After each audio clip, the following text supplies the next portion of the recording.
Hey everybody, welcome back to the channel. I know it's been quite a while since I put out any content and I apologize for that. It's been a hell of a few weeks away and it completely shifted away my attention from the channel, despite me desperately wanting to come back and being more consistent after stating I would be in my last video. But we are back today, however. We have returned with the 6th video in my Dexter book review series, and we are going to be taking a look at the 6th book in the series titled Double Dexter, written of course by Jeff Lindsay. Now for those new to the series, I'd recommend checking out the previous videos in the series. I have a playlist I'll link down in the description box below, and I would also recommend having read up till this point finishing book 6 before watching this video. Without further ado, let's get started. Now the book starts out in a very classic Dexter way. Our boy is on the hunt for a bad guy. This bad guy is your stereotypical creepy clown with an affinity for young boys, and Dexter makes sure to make this guy pay with his life in an extremely brutal way fit for this kind of criminal. He takes his time and finishes up the job, only to take a step back and realize his worst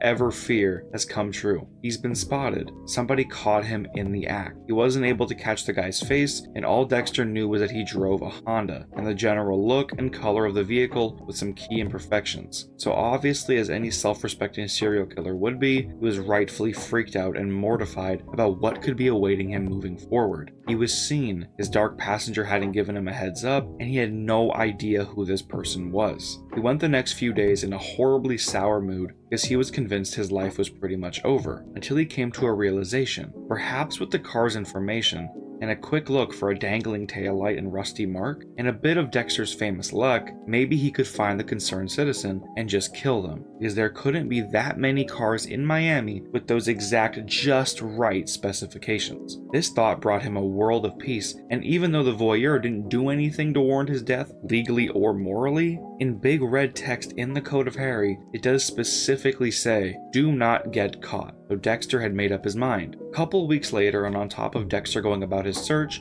he still had his day job to handle. And on this particular day, this crime scene caught Dexter by surprise. Firstly, it was one of their own, Detective Marty Klein. And secondly, it had been brutally hammered into a shapeless blob of meat and crushed bones. Dexter had never seen anything quite like this before. Masuka made a couple jokes, and Deb showed up on scene asking Dexter what he made of the whole thing, and basically just trying to get a grasp on what the hell was going on. But due to the unfamiliar nature of the situation, Dexter went cold. He had truly nothing to report. Fast forward to the next day, Dexter had caught a cold from the day prior at the rainy crime scene, and it was probably for nothing, because the only possible lead they'd managed to come up with was a taco wrap, and Deb was rightfully pissed, because as far as we know, this isn't very incriminating evidence. Side note, however, in regards to Deb, at the end of book 5, she reveals to Dexter that she was in fact pregnant, and I feel for character's sake, it's important to note that for book 6, she is officially a mother to a little boy named Nicholas, which has likely softened her a little bit more than she used to be. So rather than being angry, she's a bit more desperate to catch the bad guys. Now fast forward a bit more, and after some family fun with Brian, Rita, and the kids, Dexter finds himself on the road and gets the sense he's being watched. And sure enough, as he looks up, he sees the same battered Honda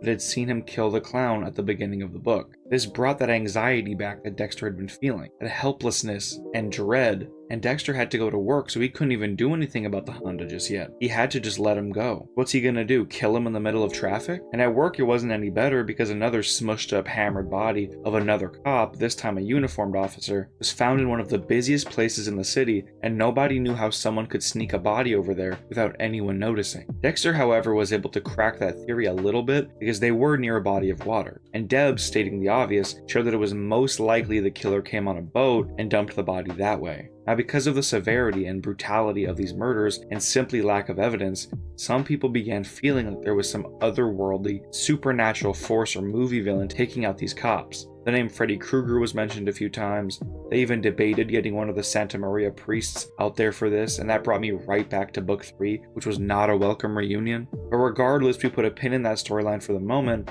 and we follow Dexter back to his home life.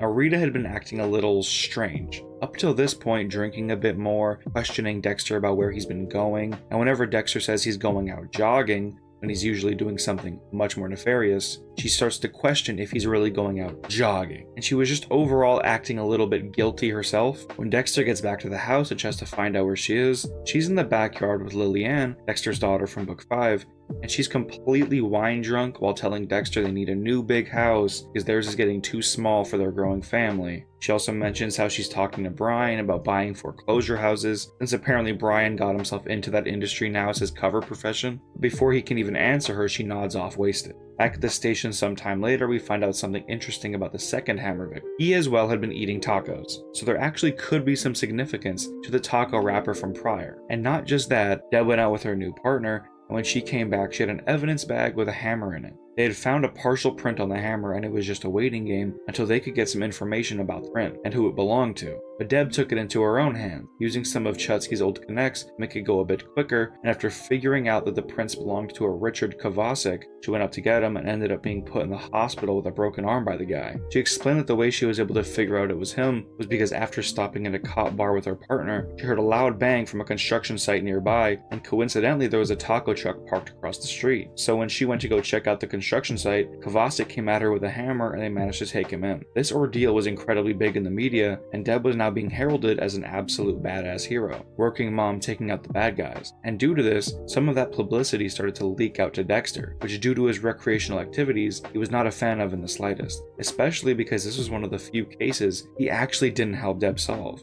And especially again, because what if the witness saw him on TV or the internet blogs, which outlined his name, job, and face, and decided to come forth with something? This was far less favorable, and Dexter was very correct in that assessment, because as he was checking his computer and email, he received one titled Identity that led to the Shadow blog, and this email was in fact by the witness, speaking about how Dexter and what he did had been following him ever since the night he saw it, and he was going to do something about it. He didn't mention Dexter by name, of course, but it was very clear that he was talking about him. Dexter went through the rest of this Shadow Guy's blog, and he learned that whoever this was going through a messy divorce, identity issues, and feeling like a pushover his entire life, not knowing who he really was, just what he was to other people, and ending it off by questioning whether his thoughts about what he saw Dexter doing and the times he's seen him since. He mentioned a grocery store and while driving, whether what he saw Dexter do scared him, or if what really scared him was the fact that Dexter knew what he truly wanted, and it forces the Shadow Guy to realize maybe he's ignoring what he truly wants as well. Once again, this was not good for Dexter, and it would not get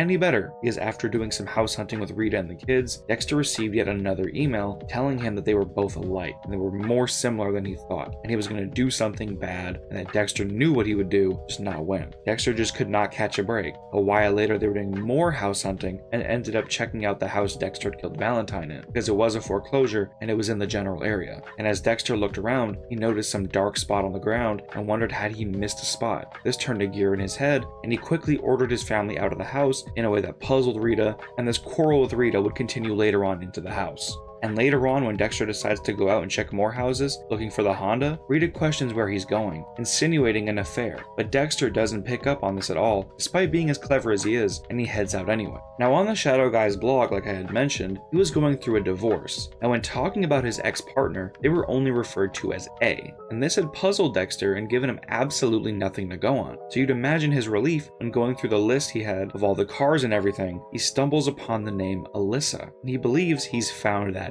A, and this could possibly be the very break he's been looking for, and it absolutely was. The car was there, and he could hear a couple arguing inside, presumably being Alyssa and the Shadow Man. And soon enough, a little bit later, Dexter comes back to finish what he started, only to break in and find a bunch of bags containing body parts in the exact way Dexter does it on a table. And this of course takes Dexter by complete surprise, and he's unable to believe his eyes, so much that he's spooked by his own reflection in a mirror. The Shadow Man had likely murdered his own wife and set that mirror up knowing Dexter was coming. And to make matters worse, Dexter could hear cop car sirens growing closer, and he books it out of the house to safety. The next day, Dexter goes back in with the forensics team, as this was called in and he's once again standing in this house, panicking now because as far as he knows, that was his one and best chance to catch the Shadow. And the Shadow lets him know it with another email basically just telling Dexter that sooner or later he'll be next, and that maybe the old him would have ran at the sight of Dexter, but this time no longer. His new truth set him free, and he killed his wife because she wanted a divorce, and he believes that she was evil because of it, and he had to rid the world of that evil, and soon he'll rid the world of Dexter's evil. He also mentions a new girlfriend who may not last long either. Now let's take a step back and look at it from a writing perspective. To me, this is a step in the right direction. The Shadow is being given a lot more depth than the majority of the other antagonists. We know why he's killing,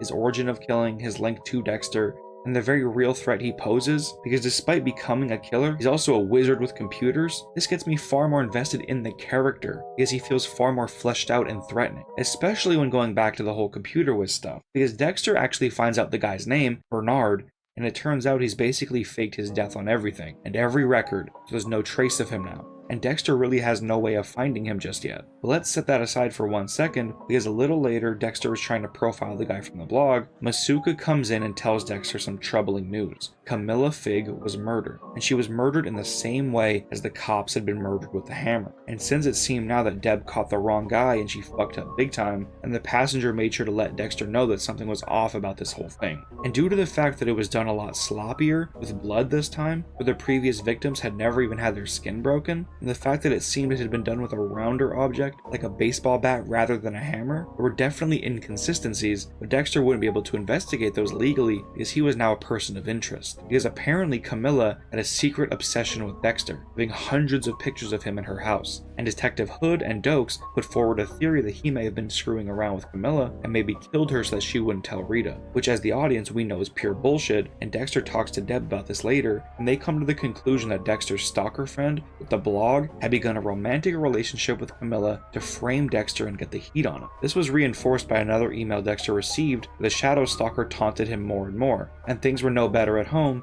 because now Rita was slapping and hitting Dexter, fully convinced that rather than killing people, he'd been fucking around on her with Camilla. It took some semi-truthful manipulation skills to wear Rita down into believing him, and they made up and she went back on Team Dexter, and telling Dexter he needs a top-of-the-line lawyer. Dexter's future was looking bleak, and unfortunately, even as the days went on, he couldn't do anything about it. Dexter soon found himself at a Cub Scouts event with Cody, and after complaining about everyone being late, Dexter and the rest of the group turned their attention to the Cub Scouts leader, Frank, and his assistant leader, Doug Crowley, where they'd spoken about camp stuff and all that jazz. Now fast forward a little bit through an uncomfortably awkward conversation between Dexter and Doug, and as time went on, the scouts and everyone just went about business as usual, and when everything was said and done and the trip was over and everyone was leaving, Dexter noticed something interesting about the aforementioned Doug Crowley. As his car was driving away, Dexter noticed something very interesting about the way his car started and ran and then it hit him. It was the car, and Doug Crowley was the Shadow Man. Now of course this absolutely infuriated Dexter beyond belief, making him want to kill him even more now, because he was simply getting disrespectful, and he was right up in Dexter's face that whole time, with Cody around. Now since Dexter was chomping at the bit to kill Crowley and end this nightmare for good, there's a moment when Dexter gets tailed in his car, and believes it to be Crowley, before the reveal of a less than complete Sergeant Dokes after what happened with Dr. Danko in Book 2. He simply gestured to Dexter that he was absolutely watching him again, but he couldn't verbalize it due to the lack of tongue in his mouth, and followed Dexter all the way home. So not only now was Dexter back in the sights of Dokes and a person of interest in a murder that he had not even committed, but he also had his shadow stalker on his tail just the same. It was not looking good, and then he had a thought. What if he didn't have to deal with both of those problems at once? What if he offloaded the Crowley problem to his dear brother Brian, and he just played the loving husband to Dokes? It was a dissatisfying thought, but perhaps a very necessary one. And after telling Brian about it, Brian agreed to take part. Following this, Rita, Dexter, and the kids went to Key West to check out some houses. And after leaving that responsibility in the capable hands of Rita, Dexter took the kids back to the hotel room they were staying in, and as they went in, the kids found something and called Dexter over to check it out. And as you may know in this series, it's never anything positive. It was the battered and grotesque corpse of Detective Hood right in Dexter's hotel room. The cops came and questioned Dexter and put him in the interrogation room separately from the kids, and after Dexter was able to wiggle his way out of staying there any longer than he needed to, he asked the officers involved where the kids were. They said that a trusted adult had come to bring the kids back to their mom. Cody recognized him as their camp counselor. Crowley now had the kids, and Dexter had to figure out a way to save them, when who knows where they might be. Dexter knew Crowley was a computer whiz, and this was clearly a trap, but you can't trap somebody if they don't know where to go. So Dexter checked his email, and sure enough, there was a confusing riddle involving dry turtles and the Spanish language, and Dexter managed to figure out that it was a location called the Dry Tortugas, a place with a park and an old fort that you could get to by ferry. And after realizing that Astor and Cody and Crowley had all gotten on the ferry and he missed it, he negotiated his way over there as quickly as he could where Crowley could get whatever trap he had set up. When Dexter managed to get there, he'd caught sight of Crowley and the kids just meandering through the place. Dexter knew that in a tourist attraction like this, if he killed Crowley, he would likely spend the rest of his life behind bars. But he knew that was a risk he had to take if he was going to save his kids. Crowley was unaware of Dexter's presence, so with a brick in hand and a towel on his head, Dexter planned his attack. Things were going smoothly until Aster looked backwards, recognizing Dexter and calling out to him. This caused Crowley to panic, picking Aster up and knocking her out while running to the drawbridge not far off.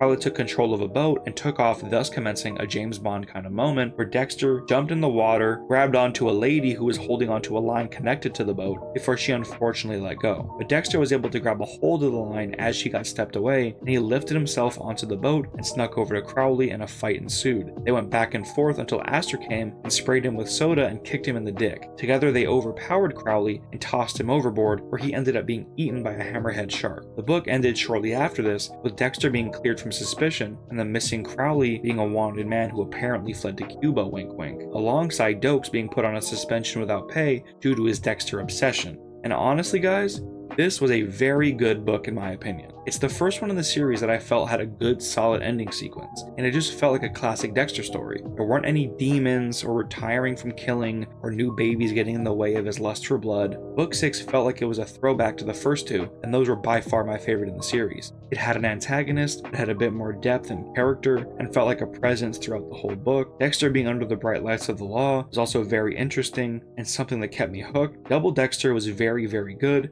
and it makes me more excited to get back into book 7. I'd give it a solid 7.5 out of 10. I will say though, one of the main complaints I've had with all 6 books so far, and it still remains in this one, is Dexter not really being the guy to deliver the killing blow to the big bad. I'd like to see that happen at least once, and there are only 2 books left in the series, so I'm hoping and praying we get it.